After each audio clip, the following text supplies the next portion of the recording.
Okay, I'm going to show you, let's see if I can give you a little bird's eye view of what I'm doing. So I'm going to put this up here, put that up there, and you can see me wielding with the trash can. So I'm going to get this stuff into a good bag. We'll see if it's suitable, what it's in here. I'm emptying this. They wanted me to empty the trash in the front. They wanted me to empty the trash in the front. And one of my techniques is to get one of these trash cans and put a black bag in it and then fill those trash cans into this one, because this one will retain stuff easily and I can mobilize it back here. The logistics makes it easier.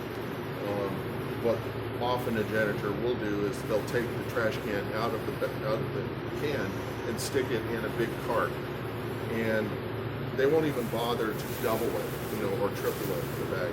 It will have holes in it. It will be leaking stuff on the ground as they're pushing it across the store floor, and they probably won't care. They might try to fix it, but it's going to be leaking nonetheless. And so if there's COVID in there, it's all over the floor, So let's deal with this guy. So what you do is try to get everything centered so that you break it out, and that's okay. This guy's okay because he's mostly light stuff. So I'll have to go back there. Mask, great place for the mask. So here we'll do this. Tie this sucker up. We'll toss it. Not a big deal. I'm going to do this with all the trash. Probably just one. I think I'll post all my results because you just need to see what janitors do. This isn't rocket science, but I can tell you how to fix the healthcare informatics system.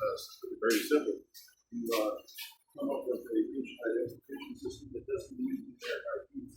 It uses actual patient identifiers and uses statistics to determine what the likelihood of a match is, and then you can correlate your records across institutions if all the institutions are using the same patient ID method of identifying patients. It's not only biometrics, it's address, name, and other things that you use. You don't use numeric IDs because numeric IDs don't imply actual identity. And so the standard for this is called PIDS. It's on the OMG, the Object Management Group. They're the guys that develop a lot of standards based on the FORBA,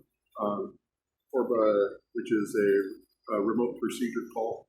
It uses objects. It creates an object architecture based on RPC to do method calls and things like that.